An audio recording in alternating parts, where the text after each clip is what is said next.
अस्सलाम वालेकुम। मेरा नाम मोहम्मद वकार हुसैन है और इस वीडियो में हम पढ़ेंगे थर्मो रेगुलेशन इन मैमल्स के बारे में। पुरानी वीडियो में हमने थर्मो रेगुलेशन इन मैमल्स में जो हमने पढ़ा था वो था कोल्ड टेम्परेचर के बारे में। आज हमने सिर्फ एक छोटा सा टॉपिक है और इस टॉपिक के बाद ये चैप्टर कंप्लीट हो जाएगा अल्हम्दुलिल्लाह। और ये है हॉट टेम्परेचर के बारे में, यानी अगर मैमल जो है वो अगर हॉट टेम्परेचर में है तो वो उसका थर्मो रेगुलेशन कैसे वर्क करेगा, जल्दी से देख लेते हैं। तो आज जिसके बारे में हमने पढ़ना है वो है mechanism of thermo regulation in hot temperature. ठीक है, इन्होंने यहाँ पे दो टॉपिक दोबारा दिए हुए हैं, एक दिया हुआ फिजियोलॉजिकल, एक दिया हुआ बिहेवियरल।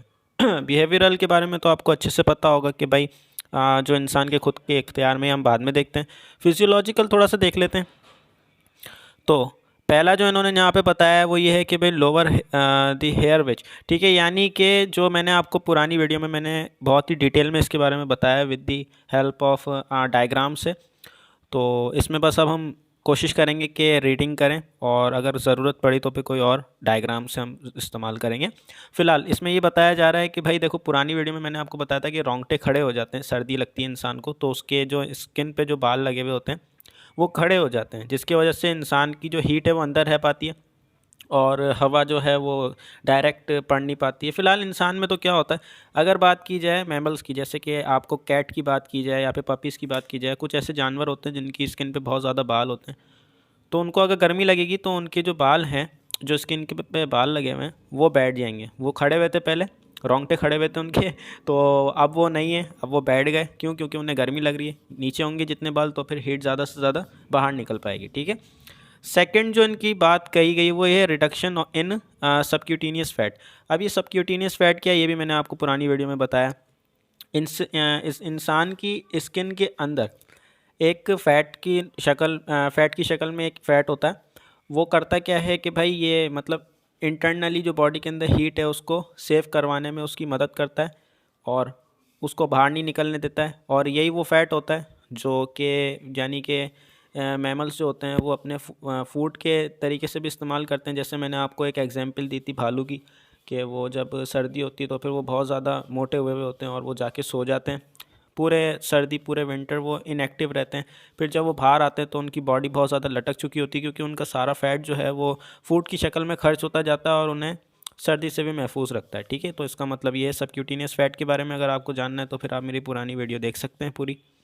और in case hot temperature evaporation शुरू हो जाती है, यानी कि कुछ मैमल्स होते हैं, जैसे अब हमारी बात की जाए तो हमें जब गर्मी लगती है तो हमारी बॉडी क्या करती है, स्वेटिंग शुरू करवा देती है, हमें पसीना आना शुरू हो जाता है। किसकी मदद से? स्वेट ग्लैंड्स की मदद से। हमारी बॉडी ये स्किन पे कुछ छोटे छोटे ग्लैंड्स होते हैं जिन्हें हम स्वेट ग्लैंड्स कहते हैं, जो कि हमारी स्किन पे पाए जाते हैं। वहाँ से हमारा जो पसीना है वो खारिज होता है, एक्सक्रीट होता है वहाँ से। आगे heat loss vasodilation of arterial of skin, ये मैं आपको दिखा देता हूँ दोबारा डायग्राम से। तो देखें, पहले जब सर्दी का मौसम था तो आर्टेरियल का जो मुंह था वो छोटा हो गया था। स्किन यहाँ पे देखो, इसका साइज़ छोटा कर दिया था, सिस्टम था एक जिसकी वजह से इसका साइज़ छोटा हो गया।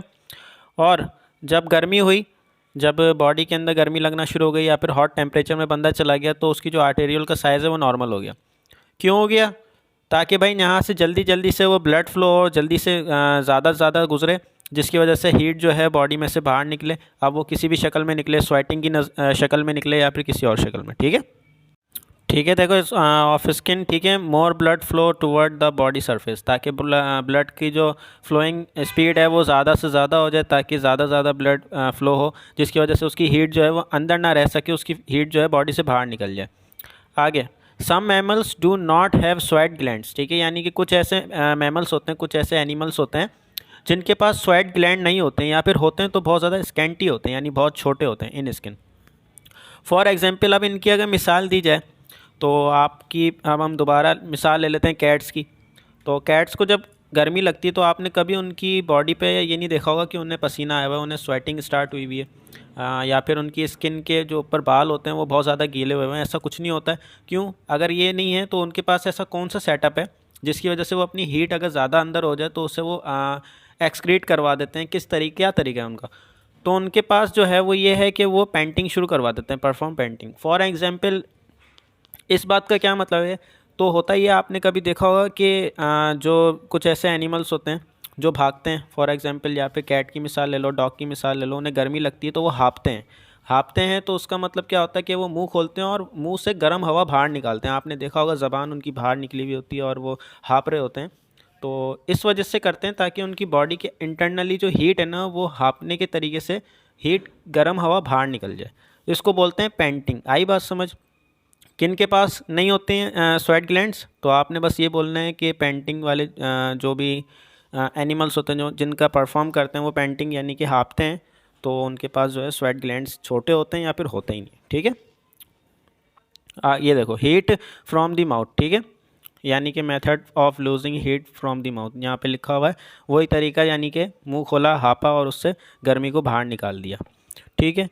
आगे कुछ बातें और लिखी हुई हैं कि भाई the metabolic rate of the body is decrease so less heat is generate by the body. इसका मतलब क्या है कि भाई देखो जब सर्दी लगती है तो बॉडी कहती है कि भाई ज़्यादा से ज़्यादा मेटाबॉलिक रेट बढ़ाया जाए ताकि ज़्यादा से ज़्यादा हीट प्रोड्यूस हो और वो बॉडी को आगे जाके प्रोवाइड हो।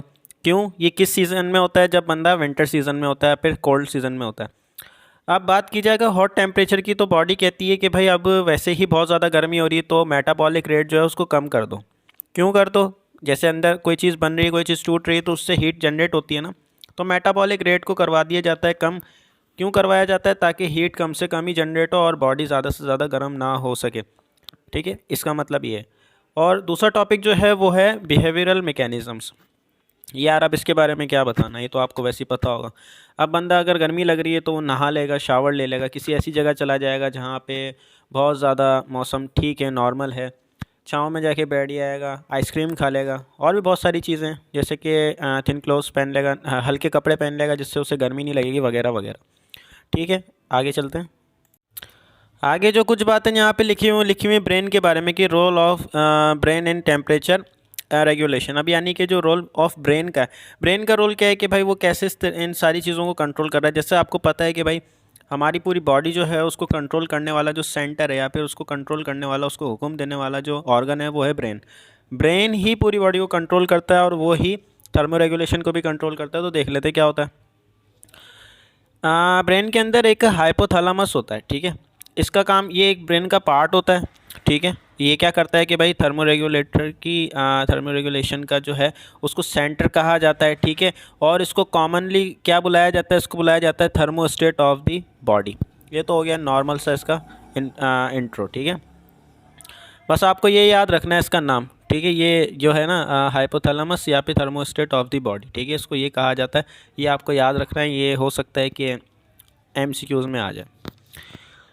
अब जो हाइपोथैलेमस है वो रिसीव किस तरीके से करता है कि भाई प्रॉब्लम चल रही है बॉडी के अंदर या फिर बहुत ज़्यादा हीट बढ़ रही है, बहुत ज़्यादा हीट कम हो गई है, तो स्किन के ऊपर कुछ थर्मो रिसेप्टर्स लगे हुए होते हैं। जैसे अभी आपको मैंने बताया था, कुछ रिसेप्टर्स होते हैं जो कैच करते हैं प्रॉब्लम को और वो आगे जाके फिर ब्रेन को भेजते हैं। फिर ब्रेन जो है वो उस प्रॉब्लम का हल भेजता है कि भाई अब इसको इस तरीके से ठीक करो। तो वो स्किन के ऊपर लगे हुए होते हैं कुछ थर्मो रिसेप्टर्स, और कुछ लगे हुए होते हैं डीप बॉडी टिश्यू के अंदर, यानी बॉडी के बहुत ही अंदर डीप टिश्यू जो होते हैं उसमें लगे हुए होते हैं वो रिसेप्टर्स। वो क्या करते हैं कि भाई यानी सारा का सारा टेम्परेचर ऑफ ब्लड फ्लोइंग ये सब कुछ ब्रेन मैनेज कर रहा होता है अंदर। ठीक है, अब जो हाइपोथैलेमस होता है उसका नेक्स्ट काम क्या होता है कि भाई वो एक पार्टिकुलर टेम्परेचर को मेंटेन करके रखता है हर ऑर्गेनिज्म की बॉडी के अंदर।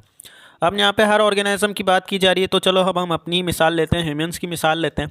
तो हमारी बॉडी के अंदर जो हमारी बॉडी का टेम्परेचर होता है वो होता है 37, ठीक है, या फिर जो होता है 98.6 फ़ारेनहाइट। ठीक है, ये क्यों है? इससे ज़्यादा इससे कम क्यों नहीं हो पाता है? इससे ज़्यादा कभी हो सकता है ना कि भाई अगर जैसे कि अगर एक मेटल की बात की जाए तो वो अगर गर्म विंटर में रखा हुआ है तो फिर वो ठंडा हो जाएगा, हॉट टेम्परेचर में रखा हुआ है तो फिर वो हो जाएगा गर्म। क्यों?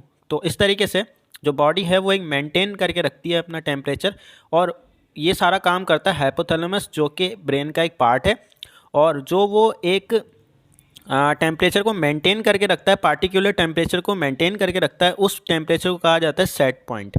अगर बात की जाए सेट पॉइंट की, तो सेट पॉइंट क्या है? जैसे कि भाई अभी आपको मैंने बताया कि हमारी बॉडी का जो मेंटेन करने वाला जो एक हमारी बॉडी का टेम्परेचर होता है वो होता है 37 सेंटीग्रेड या फिर 98.6 फ़ारेनहाइट। आई बात समझ? इसको बोलते हैं सेट पॉइंट। ठीक है, अगर कोई भी चेंजेस आती है इन दी बॉडी टेम्परेचर या फिर ज़्यादा हो जाए या फिर कम हो जाए तो फिर हाइपोथैलेमस जो है वो कुछ इंस्ट्रक्शंस भेजता है बॉडी को कि भाई अब ये इसमें कुछ प्रॉब्लम आ गई है, और फिर ब्रेन जो है वो कोई ऐसी कदम उठाता है ब्रेन, और वो फिर देखता है कि भाई क्या करना है, और वो फिर बॉडी के टेम्परेचर को बैक टू नॉर्मल करने की कोशिश करता है। और इसको बैक टू नॉर्मल करने के लिए ब्रेन को एक कॉम्प्लेक्स होम्योस्टैटिक सिस्टम की ज़रूरत पड़ती है, जिसको कहा जाता है फीडबैक मैकेनिज़्म। अब ये फीडबैक मैकेनिज़्म क्या है, आपको मैंने पहले ही बताया था।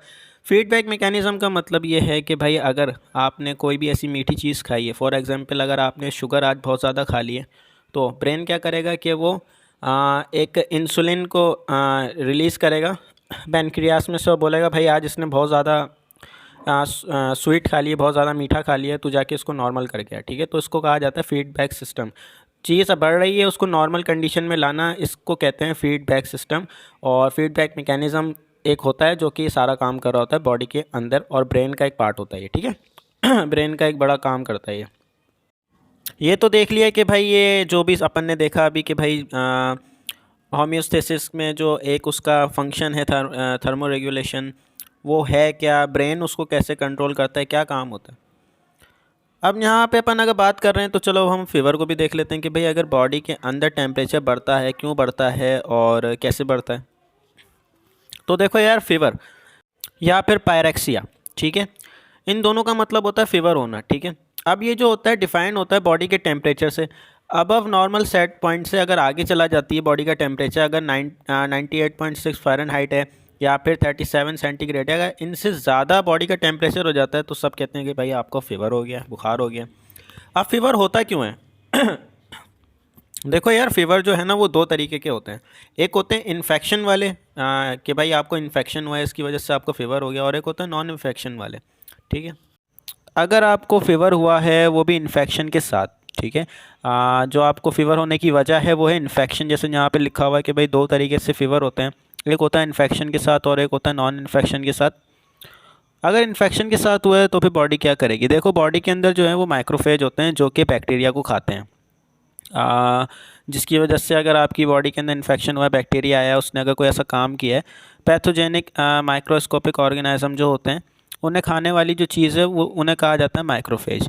माइक्रोफेज क्या करेंगे, एक रिलीज़ करेंगे पायरोजेंस, ठीक है, पायरोजेंस एक चीज़ रिलीज़ करेंगे, उससे क्या होगा, पायरोजेंस जाके आपकी बॉडी का टेम्परेचर जो है वो बढ़ा देंगे, राइज़ कर देंगे, जिसकी वजह से जो पैथोजेनिक और माइक्रोस्कोपिक ऑर्गेनिज्म है जो आपकी बॉडी में इन्फेक्शन पैदा कर रहा है, उसकी ग्रोथ जो है वो रुक जाएगी। हम कहते हैं कि भाई हमारी बॉडी का टेम्परेचर बढ़ रहा है यानी मसला हो रहा है, तो ये मसला नहीं हो रहा है। जो माइक्रोफेज होते हैं ना वो बॉडी के अंदर अगर हीट को बढ़ाएंगे तो जो बैक्टीरिया या भी पैथोजेनिक ऑर्गेनिजम्स हैं, माइक्रो ऑर्गेनिजम्स हैं, वो अपना काम ठीक से नहीं कर पाएंगे, इस वजह से बॉडी का टेम्परेचर बढ़ाया जाता है, और ये काम करने वाली जो चीज़ है उसको कहा जाता है माइक्रोफेज। तो ये था ये टॉपिक, आई होप आपको पसंद आया होगा और समझ भी आया होगा, और अल्हम्दुलिल्लाह ये हो गया चैप्टर कवर पूरा। फिर मिलते हैं एक नेक्स्ट चैप्टर के साथ, नए दिन की आगाज़ करेंगे उस चैप्टर से, ठीक है। तो फिर मिलते हैं नई वीडियो में, तब तक के लिए खुदा हाफिज़।